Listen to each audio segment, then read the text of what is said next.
উচ্চস্বরে গান ছেড়ে দেওয়া হলো, হিন্দি গান।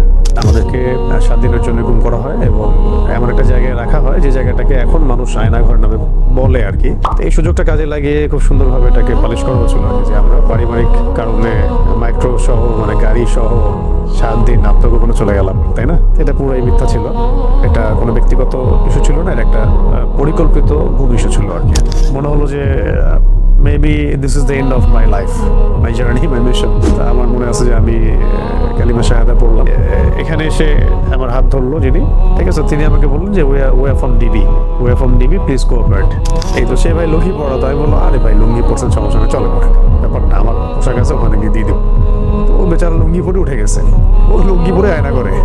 আমাদের গাড়িটা তার মাদ্রাসা গেটের সামনে ব্রেক করলো, মানে ফোন দিয়ে বলবো যে গেটটা খুলো, ফোন ডায়াল করার মধ্যেই এই 4-5 মিনিটের মধ্যেই আর কি 2টা বা 3টা হয়তো বড় বড় এই মাইক্রো টাইপেরই হবে, হাই প্রোফাইল গাড়ি আর কি, এরকম কিছু গাড়ি দাঁড়ায় গেল এবং ওদেরকে আগে উঠাই ফেলছে গাড়ির মধ্যে। ভিতরে যদি আপনাকে মারাও হয়, পিটানো হয়, বাইরে আপনি সাউন্ড যাবে না যদি আপনি চিৎকার করেন। যেই খিচুড়ি আমার ওয়াইফের বাসায় খাওয়ার কথা ছিল, আল্লাহ পাক আমাকে ওই দিন সকালে, জুমার দিন সকালবেলা আমার সামনে যে খাবারটা আসলো সেটা ছিল খিচুড়ি। যে আমাদের লোকেশনটা ট্রেস করা হয়েছিল বাংলাদেশের একটা গোয়েন্দা সংস্থা হেডকোয়ার্টারে, যেটা আপনারা জানেন, এটা তো অনলাইনে আসছিল আর কি, এটা তো সবাই জানে কথা। তখন কিন্তু অনেস্টলি স্পিকিং যে আমাকে এত মানুষ চিনেও না। ওই সময়ে সেই দুজন ভাই এসে আমাকে বলছিলেন যে ভাই আদনান ভাই না আপনি? আমি বলছেন জি ভাই, আপনাকে এই জায়গায় এইভাবে দেখবো এটা আমরা কল্পনা করি নাই। কখনো বলছে যে তুমি না শাহাদাতের ওয়াজ করো, এখন কি তোমাকে ক্রস করে দিব, শহীদ করে দিব, মানে এরকমও কথা আসতেছে কি। তো যারা রিমান্ড করে তাদেরকে বড় ভাই বলে সম্বোধন করা হয়, আর যারা সার্ভিস দেন তাদেরকে ছোট ভাই বলা হয়। রিমান্ড তো একটার পর একটা হচ্ছেই, প্রতিদিনে মনে হয় 1-2টা করে রিমান্ড হতো, রাত্রে 1টা করে হতো।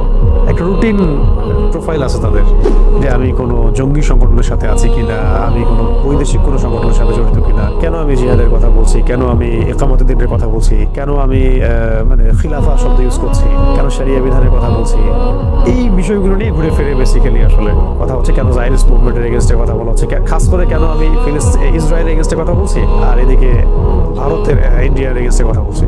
আমার কাছে মনে হয় ওই 7 দিন আমি যেভাবে আল্লাহকে ফিল করেছি, এটা আমি মনে হয় আমি আমার জীবনে আর কখনো মনে নাই।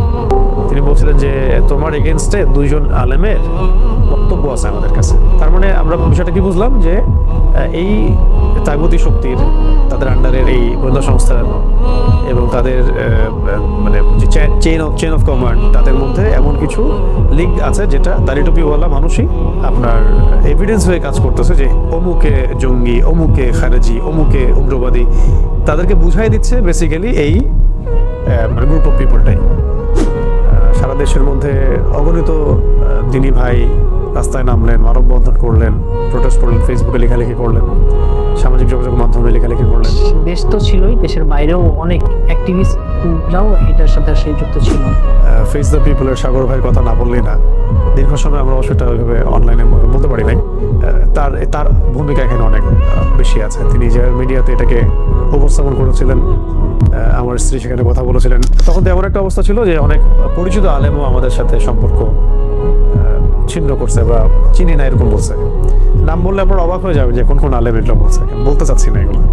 যাতে তোমাকে আমরা কি করবো, প্রশ্রয় দিব নাকি তোমাকে ছেড়ে দিব, ছাড়লে কোথায় জানবো, কি করবো তুমি বলো। তা আমি বললাম ঠিক আছে, আমি একটা প্ল্যান করার চেষ্টা করতেছি, বের হওয়ার কোনো রাস্তা স্পিড বিডি করে যে তোমার ব্যাপারে ফেস দ্য পিপলের এত আগ্রহ কেন, তোমার ব্যাপারে সংসদে কথা হচ্ছে কেন, একদিন আসে এটা বলে চলে যায়, আবার একটা রিমান্ড আসে বলে তোমাকে নিয়ে জাতিসংঘে কথা হচ্ছে কেন, আবার আসে তোমাকে নিয়ে এত মানববন্ধন কেন। এই কথাগুলো আমরা দাওয়াতের মেজাজে বলেছি, কোনো পলিটিক্যাল পার্টি বিলং করে বলিনি কখন। আমরা কখনো কোনো পলিটিক্যাল পার্টিতে যোগ দিয়ে দিব, এখনো দেই নেই, বা আমাদের রেপুটেশন এগুলো নাই। আমি বলছি এখনো যদি আপনারা এই ধরনের দাওয়াত দেন, ইসলাম কায়েম, দাওয়াত তাবলীগ, জিহাদ, ইসলামী হুকুমত, শরিয়া, আপনিও টেস্ট হয়ে যাবেন, আপনাকেও টেস্ট করে ফেলা হবে।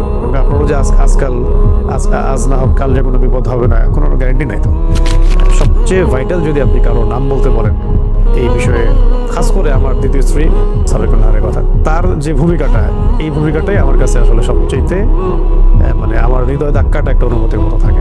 আমার প্রথম স্ত্রী এবং আমার এই পরিবারের যে সবর কমে বিপদগুলো ফেস করা সবকিছু মিলিয়ে এটা সৌভাগ্য যে আল্লাহ রাব্বুল আলামিন আমাকে তার মতো একটা স্ত্রী দান করেছেন, আলহামদুলিল্লাহ। যদিও ওই 7 দিন ভয়াবহ এবং অনেক সাফার আমাদেরকে করতে হয়েছে, তারপর আমি আমার জায়গা থেকে এভাবে উপস্থাপন করলাম যে অন্য ভাইদের ত্যাগ, কোরবানি এবং তাদের উপর যে জুলুম, তাদের মাজলুমিয়ত দেখে আমাদের কাছে মনে হয়, আমরা 4 জন, আমাদের কাছে মনে হয় যে এটা তাদের সবচেয়ে ভালো আচরণ ছিল আমাদের সাথে।